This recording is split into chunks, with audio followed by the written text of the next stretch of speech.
Well, happy Tuesday and welcome to VA Careers Live. My name is Mike Owens and I'm a recruitment marketing specialist. I'm sorry, I am a human resources national recruiter. I was a recruitment marketing specialist back in my former life, but yeah, I'm a national recruiter with the Veterans Health Administration, as well as your host for our weekly segment, Talk About It Tuesday. Now, if you're here for the first time, first of all, thank you for watching. And I want to let you know that we are here every Tuesday at 12 noon Eastern Time. So feel free to grab a snack, grab something to drink, and join us as we talk about careers here at VA. Now, whether you're tuning in for the first time or you've been with us for the last 3 years, you always know that we want you to be part of the conversation. So don't be shy. Feel free to leave those questions in the comments section below. Our team and I, obviously, we like to go through those questions and comments throughout the day and throughout the week to make sure all questions are answered and all comments are addressed. And lastly, we all know someone who wants to work at VA. I know people that want to work at VA. You all know people that want to work at VA. So let's try to get this message out to as many people as possible. So with that, we ask you kindly, please, to share our broadcast. Again, we will be grateful if you click the share button. We have 2 hashtags that are associated with this broadcast. That's hashtag work at VA. Again, hashtag work at VA and hashtag VA careers. Again, those hashtags when you share this broadcast is hashtag work at VA and hashtag VA careers. And we greatly appreciate you all taking the time to click that share button and making sure that we get this message out to as many people as possible. So with that, before we get started, I want to ask a quick question of the day. And this is an important one. So just we ask that you take the time to answer this question. As you know, we come on every Tuesday and there are various topics that we try to bring to you. We want to make sure that we bring the topics that you guys want to hear. We want to make sure that if you take the time to watch our broadcast, that you're getting everything that you need from it. So what we need from you now is if there's any topic or topics, you can put more than one. If there's any topics or topic that you would like us to talk about on future Talk About It Tuesday episodes, go ahead and put that in the comment section now. Again, you know, we appreciate and we don't take it for granted that you all have better things to do at 12 noon Eastern Time on a Tuesday. So we want to make sure that you're getting everything that you need from us on this broadcast. We're here for you, not for me, but for you. So we want to make sure that you're getting everything that you need. So if there's any topic or topics that you would like us to talk about here on Talk About It Tuesday, go ahead and put that in the comment section, and we'll be sure to go through those lists and make sure that some of those topics are part of our future Talk About It Tuesday. So again, thank you, and I can't wait to see all the great topics that you guys would like to hear. But just one caveat about the topics: it has to be career related. This is a career broadcast, so we don't talk about anything outside of VA careers or jobs or the application process, anything that's centered around careers. So if it's about veterans benefits or any other stuff, you can leave that and I'll be sure to kind of point you in the right direction. But on the episode, it has to be about career related items. I don't want to step outside of my lane. So thank you. And I can't wait to see all the topics that you guys want us to talk about in the future broadcasts. So with that, we're going to talk about something that I guess I won't say it's more on the negative side, but it's more on, we get a lot of people that send us messages, whether it's through social media, through email. They talk about how that they've applied for a position, but they didn't get it, even though they felt like they were highly qualified for the position that they were that they applied for. And we all know it's very heartbreaking when you apply for a job, especially when you know that you've done that type of work for a long time. You feel like you're eligible, you feel like you're highly qualified, and then you get an email saying that you were not selected. So we're going to talk about that. We're going to talk about reasons. Now, of course, there's a lot of different reasons why people aren't selected for positions, and I cannot go over all of them because obviously we'll be here all day, and I know you guys don't want to hear me talk all day, and I can't talk all day, but I'm just going to go over some of the reasons why your application could have been denied or why you wasn't selected for that position. So again, I can't go through all of them. I just kind of handpicked a few of them just so we can have something to talk about. Not something to talk about, but some of the most common reasons why people here at VA aren't selected for positions. And hopefully this helps. But again, There are going to be a lot of reasons that I can't talk about today because I just don't have the time. So with that, one of the one reason or one simple just thing why people don't get selected for a position is that they applied under the wrong announcement. And you're like, well, Michael, I saw the announcement. How could it be the wrong announcement? We always tell you here at VA Careers and here that whenever you look at a job announcement on USA Jobs or whether it's on the VA Careers website, we ask that you please look at the whole announcement. Read the whole announcement before you apply. I know a lot of times, and I've been guilty of it too in the past, that I would see this job title and I'd be like, man, I've done this in the past, or I'm currently doing this now and I'll be perfect for this job. So we click on the job announcement and we go straight to the apply button. And we apply for the job, and then we come back and find out that we were deemed not eligible or we were not selected, and we're just heartbroken because, like, how could that be? I did this work. I did everything, but sometimes it's just applying under the wrong announcement. So what you want to do first you want to read the whole announcement. The second thing you want to do is look at the who may apply, okay? Because some announcements are open only to veterans. And if that announcement is open only to veterans, guess what? Even though you're highly qualified, if you're not a veteran, you won't even get considered for the position, and you'll get that email that says you're not eligible. Same thing with federal employees. You may click on the announcement and it may be open to only current or former federal employees, or even more stricter, it may be only open to VA employees. So if you're not a VA employee or you don't fall under the federal employee status, then you won't even get considered for the position, even though you are highly qualified through your work experience. Another thing is location. Now, I will say this. I know a lot of times you may filter out remote positions, but even when you have to be careful with some of these positions that are labeled remote, because a lot of times when we see something remote, we figure, okay, I can work anywhere in the United States. I can work from home anywhere and do the job at home. But some remote positions allow you to work from home, but they do want you to be close to a specific VA facility or within a VISN network. All right. So if I apply for a job here in New Orleans and it may say remote, all right, the first thing I want to do is look at it and see, okay, is it totally remote? Does this remote position, is it telling me that I can work anywhere in the country and still have this job?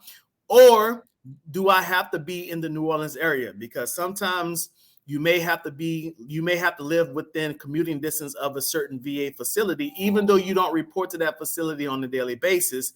They may want you to work inside of that VISN, that network, or they may want you to work near that VA facility. So again, sometimes we see a remote position. We think, okay, I can apply for it because it's a work from home position. But guess what?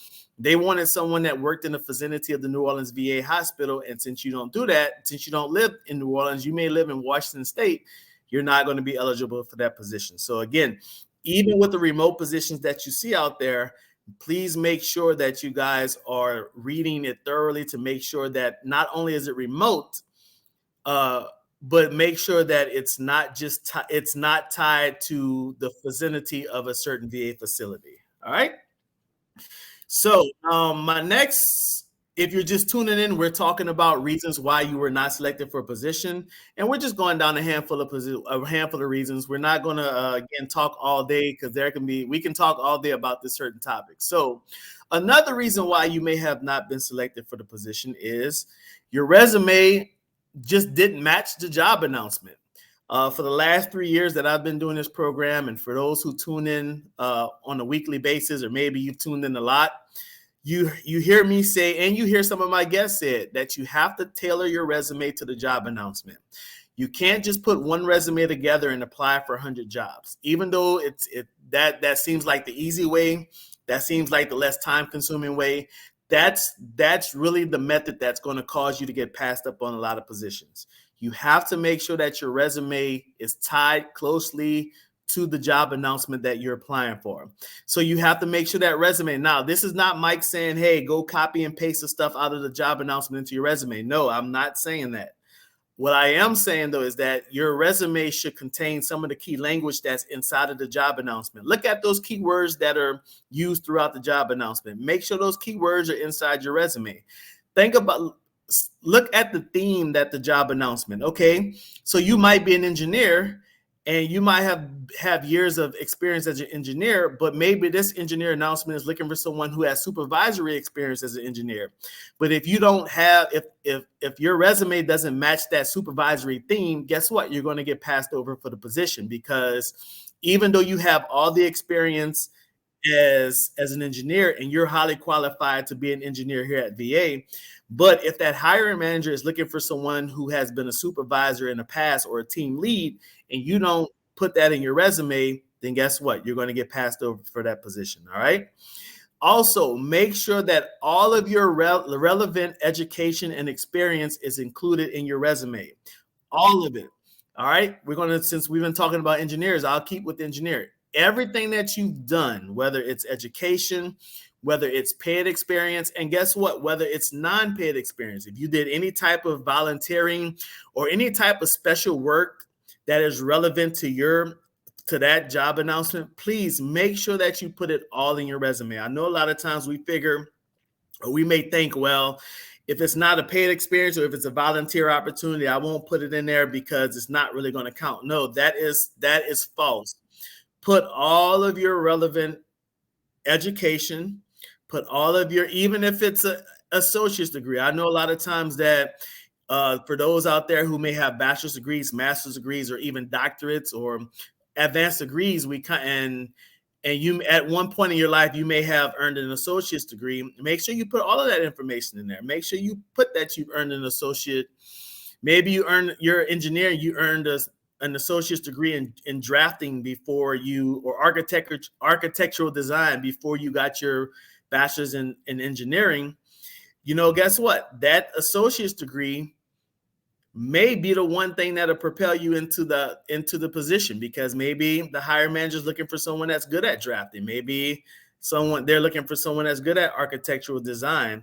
But even though you have advanced degrees as an engineer, don't forget to put your associate's degree in there. All right. Same thing with nursing. I know a lot of times we have nurses on here that have a BSN, or they may have a nurse practitioner, or they may be a certified registered nurse anesthetist, or they may have those master's degrees. And some nurses have doctorates in nursing, but you don't put your associate's degree. I know there's a lot of great 2-year programs for registered nurses out there. We actually have one here in New Orleans. It's one of the most prestigious nursing schools in the South. But when the nurses graduate there from nursing school, they only have a associate of nursing, but they're some of the best registered nurses here in the city.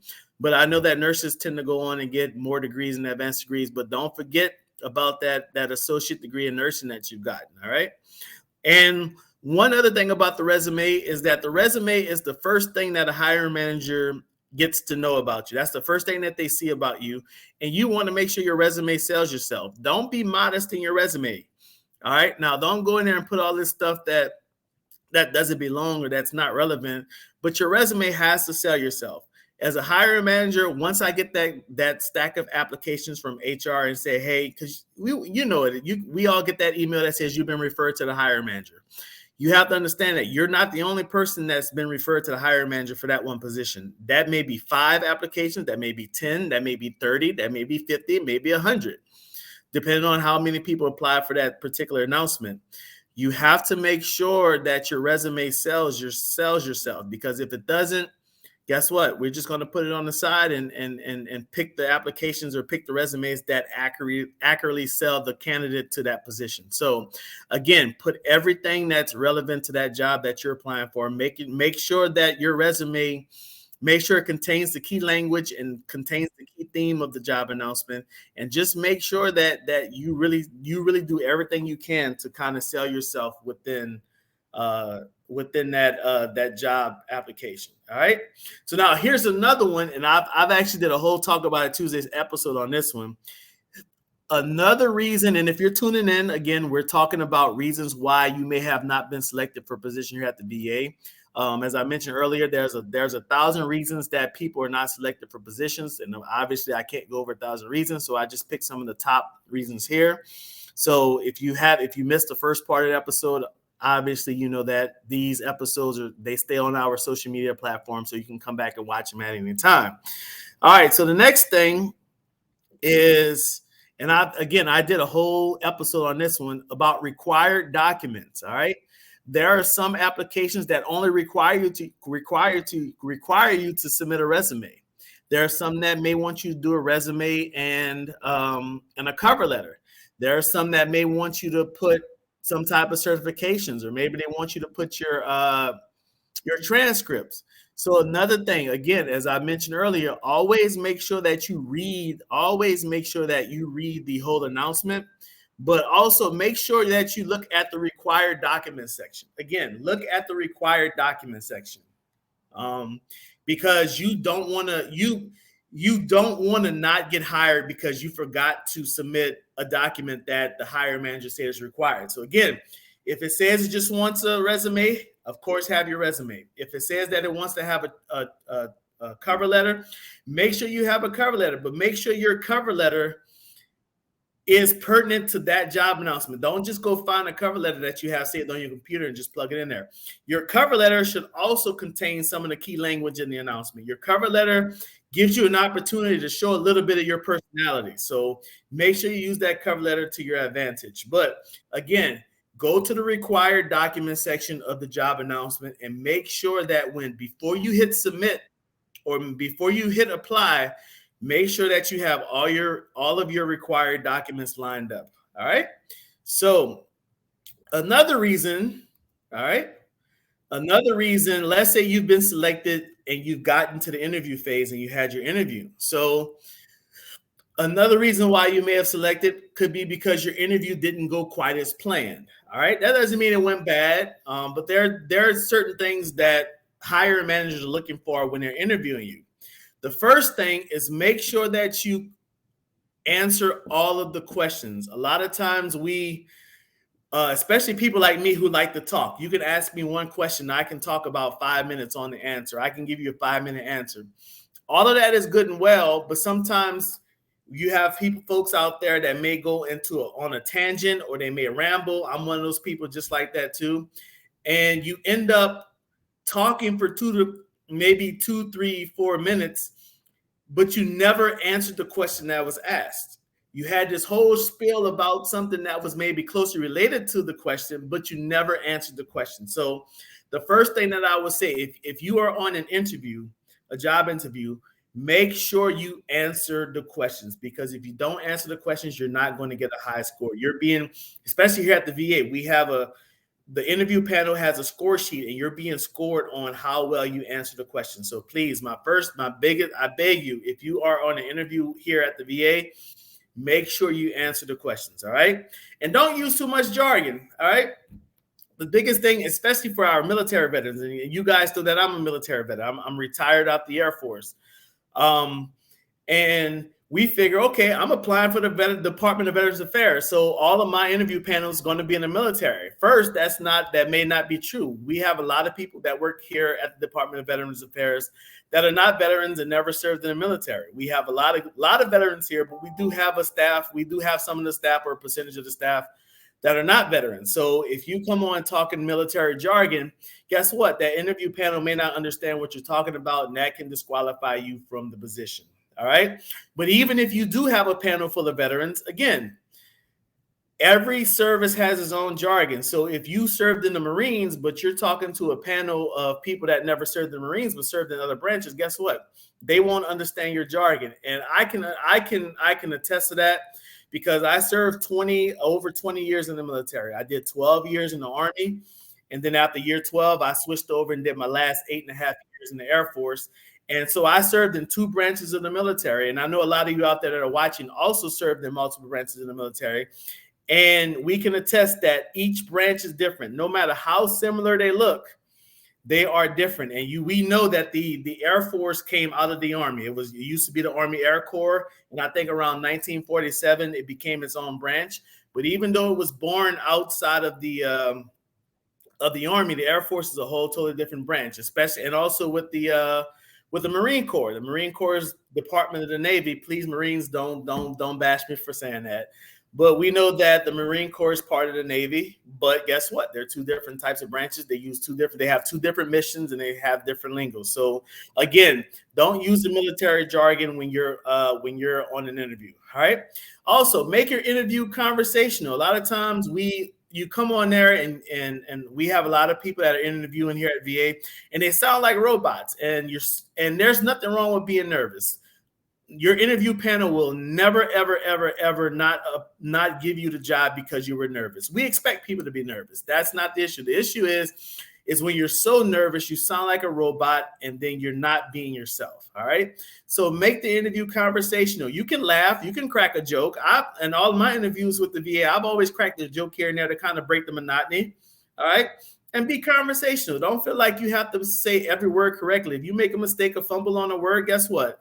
That's not going to affect you on the interview. So be yourself, relax, all right, and be conversational, all right?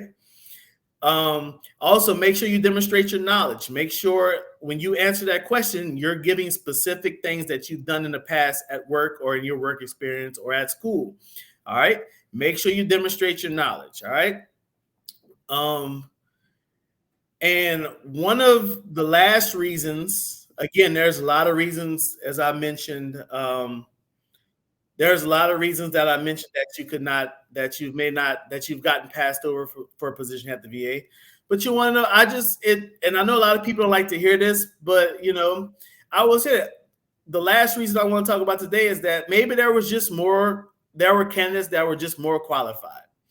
And I want everyone that's watching to understand that when you apply, it depends on how technical the vacancy is, but for like admin positions or behind the scene positions or stuff like HR or stuff, secretary positions, you have to realize that there are thousands of people that apply for these positions. Now, a lot of you know that we have an internship here at VA called HR Star. It's a 1-year human resources internship, and once you complete the internship, you get placed in a permanent HR position throughout VA. Now, we've had about a handful of those announcements come out since last August. And I will tell you that when I tell you thousands of people apply for that job, the first announcement that we had 4,000 candidates. We had 2 announcements that came out this year. The first one that came out earlier this year had 7,000 candidates. The one that came out, I think, in late April or early May, that one had over 10,000 candidates. So you have to understand that sometimes when you apply for the position, you're not just competing with 5 or 10 other people. You may be competing against 100 people.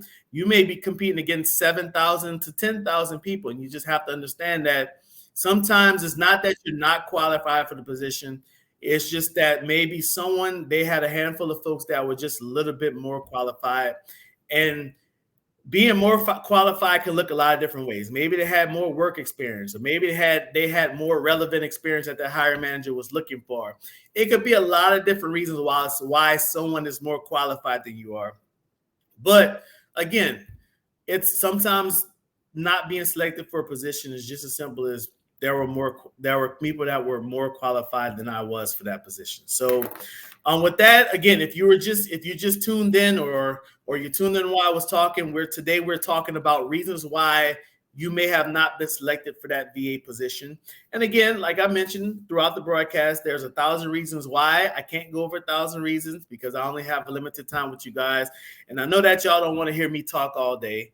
But again, if you want to put some not suggestions, but if you apply for a job here at the VA, you wasn't selected, and you've gotten some feedback from an HR specialist here at VA, and you want to put that experience in the comment section, go ahead and do that now. We love the comments, and believe it or not, your comments can help others. So if you want to add on to this conversation on why people may not have been selected for a position, go ahead and add that into the comment section. And we look forward to that. All right. So I think we have time for a couple of questions from the audience. So let's see what we have here. Let's see.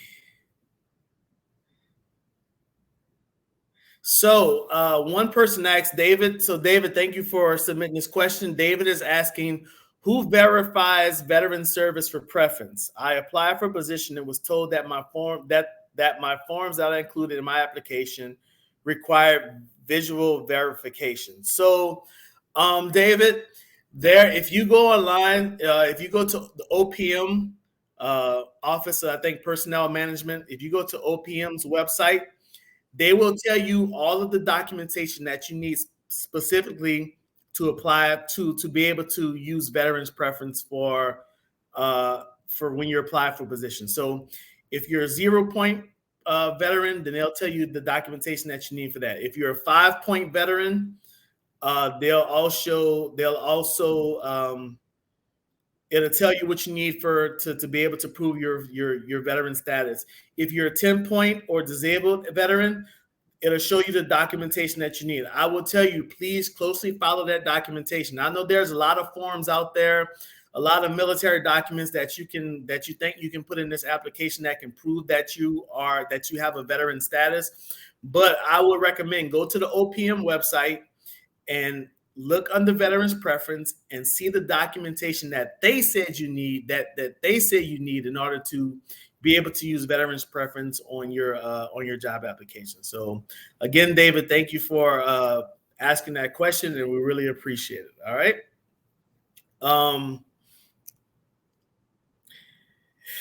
The next question is, how will they know, Gary? So Gary's asking this question, how will they, I'm guessing they're assuming hiring managers, how will they know we are willing to relocate without an interview? So obviously when you, if you are working, now it depends on who may apply. So this is what it is. So sometimes if they want you to work in the commuting distance of a VA facility, that hiring manager may need someone quickly. So they may just say, okay, I want to hire someone that currently lives within commuting distance. So maybe they're not looking for someone who's willing to relocate. Maybe sometimes they want someone that is that's already living within that commuting distance. So if I have a vacancy for a position and I need someone quick, someone that can start right away, obviously we know if someone has to move, it takes a lot of more time. You may need a lot of more time between the time that you're selected to the time that you start. So it may be a month or 2 months that you may need, but they may want someone that works in that. They may want someone that what I'm trying to say, that works in that lives in that commuting area at the moment. So that's why they may not give you an interview, because they don't want someone who wants to relocate. They want someone that currently lives in that area. So if I was working at the New Orleans VA hospital and I wanted someone to start quickly, so in the job announcement, I put that, hey, I want someone that currently, this announcement is only open to people who currently live in the greater New Orleans area. Then I know there are a lot of people out there who will be willing to relocate to New Orleans, but I need someone that currently lives here because I need them to start as quick as possible. So that's why you may not get an interview for those type of positions, because they're looking for someone that currently lives in that area and not someone that's willing to relocate, because they know if someone's willing to relocate, that it's going to take time for them to relocate and start their new position. All right. So another question comes from Natalie. So Natalie is asking for, first of all, Gary, thank you for that question about relocation. And Natalie, thank you for your question that I'm about to bring to the audience now. Natalie says, should you apply to positions you're overqualified for to be able to get into the VA, to be able to move into desired positions easier? So I will always say apply for positions that you're qualified for. All right. The reason I say that is because it's less heartbreak. Because I know there are people out there that may tell you, okay, apply for everything just to get your foot in the door. I would say apply for positions, yes. So if you are an engineer, all right, let's say, so now that answers question, let's say you're an engineer and you have experience to be a GS-13, but you see a GS-9 or maybe a GS-7 engineering position, and you're like, well, I qualify for GS13, but I really want to get my foot in the door. Should I be a GS7? So if you are qualified for it, I would say apply for it. But I will tell you this is that getting your foot in the door is good, but you have to understand that it may take time for you to move around, because even though you're already in the system and even though you already working for the VA, that doesn't mean that you're going to be able to move around quicker as if you're an external candidate. So even though I'm qualified for GS13, but if I take a GS9 position, that doesn't mean in the next 2 years I'm gonna move up to GS13. It may take years to get back up to that, or it may take years to get to that level. And you have to understand that. So if you do take a job that's at a lower grade than you feel like you're qualified for, please be aware that don't think that just because you're in the system, it's going to move, you're going to move faster. Now, because you are in the system and you work for the VA, there can be some advantages to that. You can network with the hiring manager better than someone who's an external candidate. But at the same time, it still may take time. You know, there's no Cinderella stories that I can give you that says, hey, you know, I started as a GS5 and I moved up to GS13 in 2 years. No, sometimes if you take that lower level position, you may be there for a while. And so if you do apply for it and get selected and eventually accept that offer, just remember that you can move up quickly, or there could be an instance where you may kind of, I won't say stuck because you're never stuck, but there may be a chance that you may not move up as quickly as you want to. All right. So with that being said, that's all the time I have today, but I did have a question of the day. And again, if you didn't get the question of the day earlier, this is a very important question today. As I mentioned earlier in the broadcast, we want to make sure that we're giving you the information that you need on these Talk About It Tuesday broadcasts. So we don't take it for granted that you guys take time out your busy schedule to watch us for 30 minutes on a random Tuesday morning.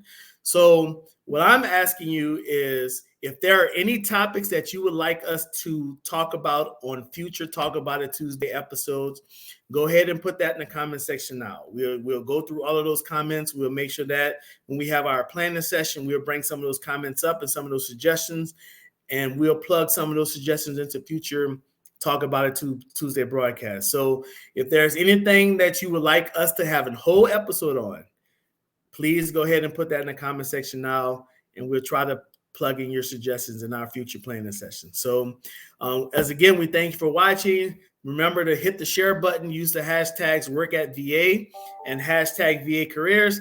Hit that share button, and let's get this information out to as many people as possible. And with that, thank you for watching. And if it's Tuesday, we're definitely going to talk about it. And with that, I'll see you all next week. Have a great day.